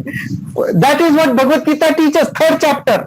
Third and fourth chapter talks about कर्म योगा, कि हमें कैसे कर्म करना है ताकि हमें सक्सेस भी मिले और मेंटल पीस भी मिले, खुशी भी मिले, सब कुछ मिले। In fact at the end of Bhagavad Gita what says, यत्र योगेश्वर कृष्णा यत्र पार्थो धनुर्धरः, यानी जहां जहां कृष्ण है, जहां जहां अर्जुन है, पार्थ धनुर्धर, अर्जुन यानी मैन ऑफ द एक्शन, और भगवान कौन है, गाइडेंस। तो जब ये दोनों मिल जाते हैं, right guidance with the right action, दोनों मिल जाते हैं, तत्र तत्र श्री ही विजय, यानी आपको श्री ही यानी वेल्थ, प्रॉस्पेरिटी, सक्सेस भी मिलेगी, विजय भी मिलेगी, और पीस एंड मेंटल पीस भी मिलेगा, दोनों एक साथ में मिलते हैं वहां। This is the conclusion. So भले ही आपका स्पिरिचुअल गोल हो या ना हो, but this is like fundamentals of life for all human beings. It doesn't matter आप किसी भी धर्म से रिलेटेड हो, लेकिन these are the principles of life. तो ये चीज जो हमने बचपन में सीखनी चाहिए थी, पहले गुरुकुल सिस्टम हुआ करता था, वो नहीं रहा, तो कम से कम अब जहां से जैसे अवेलेबल है वो हम अपना नॉलेज। और किसी को कुछ पूछना है, बोलना है तो बोल सकते हैं, अदरवाइज विल कंक्लूड नाउ। प्रणाम गुरुजी। Yes sir. तो मैं अमिताभ भाभी को थैंक यू बोलूंगा कि इन्होंने एक बहुत अच्छा सेशन रखा। Thank you. अच्छी चीज सीखने को मिली। मैं चाहता हूँ कि आप नेक्स्ट सेशन कब है वो भी बता दें। अभी नेक्स्ट 5 मिनट के बाद। बहुत अच्छा लगा सच में, बहुत सारी सीखने को मिली, और हम चाहते हैं कि ये रेगुलेटरी में मिले ना, तो I think we are more concern about kids and ourself also. Okay, अभी मैं एक सवाल पूछता हूं, do you want to be a good parent or do you want to be a good human being? Yes, both sir. अगर आप human being बनते हैं तो उसमें पेरेंट्स भी आ जाते हैं, हस्बैंड भी आ गया, बेटा भी आ गया, नाना भी आ गया, सारे रोल आ जाते हैं। If we become the human being first, we are perfect in all the areas. लेकिन अगर जैसे नॉर्मली आज यही हो रहा है ना, जो कॉर्पोरेट वर्ल्ड में क्या हो रहा है कि they want a perfect employ, वो चाहते हैं कि मेरा जो एम्प्लॉय है वो परफेक्ट होना चाहिए, so they are looking for the good manager. लेकिन अगर वो ये कोशिश करे कि वो जो एम्प्लॉय है वो एक परफेक्ट ह्यूमन बीइंग बने, then believe me that company will progress like anything. अगर कोई कंपनी ऐसे चला रहे हैं, या आपके भी अंदर कोई एम्प्लॉय है, भले 10 है, 20 है, 50 है, जितने भी हैं, तो आप ये कोशिश कीजिए कि एम्प्लॉय को बेहतर बनाने से अच्छा है कि आप ह्यूमन बीइंग को अच्छा बनाओ, then all the roles will be perfected. So that should be our target in fact. So no doubt ये तो एक सेशन था जिसमें अपना इंटरेस्ट था, बट एक मीडियम है, एक माध्यम है, तो बहुत लोगों को शायद उसमें इंटरेस्ट हो या ना हो, सबको इंटरेस्ट हो या ना हो, लेकिन जिन लोगों को भी इसमें इंटरेस्ट है तो कम से कम अपने आप को सेल्फ डेवलपमेंट के लिए वी कैन लर्न द शास्त्रा, वी कैन ज्वाइन द शास्त्रा। इनफैक्ट मेरे कुछ सेशंस होते हैं, दोस्त हु आर इंटरेस्टेड उनको मैं बता दूं। एक तो हमारा एक यूट्यूब का चैनल है, वेदांत गुरुजी के नाम से यूट्यूब का एक चैनल है हमारा, और वहां पे एवरी सैटरडे शाम को 7 बजे हमारे लाइव सेशन होते हैं, और एवरी संडे मॉर्निंग 8:30 को लाइव सेशन होते हैं। तो वो दोनों आप कोई भी ज्वाइन कर सकता है। उसके अलावा कुछ सेशंस हैं जो वीकडेज पे होते हैं, या तो मैं लेता हूं या मेरी वाइफ लेती है, हम दोनों ना, just for your information, my self and my wife, हम दोनों पूरी तरह से 100% ये शास्त्र में डेडिकेटेड है। यानी अगर आप मुझे पूछो मेरा प्रोफेशन क्या है, बिजनेस क्या है, तो मैं कहूंगा मैं 23 ईयर से अनएम्प्लॉयड हूं। I am unemployed from last 23 years voluntarily, right. So हम दोनों, मेरी वाइफ जो है वो ऑक्यूपेशनल थेरेपिस्ट है, it is connected to physiotherapist, but उन्होंने भी अपना वो छोड़ दिया क्लिनिक, और जो था 2007 में करीब उन्होंने भी वो छोड़ दिया, and then she continued with Vedanta only 100%। सो हम दोनों ने 100% अपने आप को डेडिकेट कर दिया इस शास्त्र के लिए, इस शास्त्र को आगे बढ़ाने के लिए। सो जो कुछ भी अगर आप इसमें जुड़ना चाहते हैं तो जुड़ सकते हैं। 10 years we have spent in the gurukul system, जहां पे गुरु के सानिध्य में, जैसे पुराना गुरुकुल आपने देखा होगा, वैसे हम गुरु के सानिध्य में रह करके वहां पे हमने ये शास्त्र का अध्ययन किया है सिस्टमैटिकली। सो और जो हमारे गुरु है Swami Dayanand Saraswati ji, he is also Guru, he was also Guru for Modi ji. तो जब वो अपने अंतिम समय में थे स्वामी जी, तब मोदी जी उनसे मिलने गए थे, और हालांकि हमारे जो स्वामी जी थे उन्होंने कहा कि आप मुझे डायलिसिस और नहीं चाहिए, because I want to give up my body, enough is enough, because काफी कॉम्प्लिकेशंस आ रहे थे। तो उन्होंने कहा कि आप क्यों कितना खींचना है लाइफ को, so I want to give up. तो उनको बोला गया, मोदी जी ने उनको फोन करके बोला आप रुकिए थोड़ा दिन, डायलिसिस लीजिए, बिकॉज मैं अब्रॉड में यूएस या कहीं पे थे, तो आप लीजिए, मेरे आने तक रुकिए जरा, एंड देन उसके बाद में आप डिसाइड कीजिए। So he went and met him. तो मोदी जी भी जब वो अज्ञातवास में थे उस समय ऋषिकेश हिमालय साइड में, तब उनके अंदर में उन्होंने पढ़ाई की थी उस समय। तो अब गुरुजी नहीं रहे हैं, बट ठीक है, ये नॉलेज है। और उन्होंने एक ही चीज हमें सिखाई थी, eight the end of the हमारा जो कोर्स खत्म हुआ था उसके बाद में एक ही चीज कहा है कि मुझे, मेरे पास जितना नॉलेज था वो सब मैंने आप लोगों को दे दिया है, अब आप लोग मेरे पास वापस मत आना, या मैं नहीं चाहता कि आप मेरे लिए कुछ काम करो या नहीं।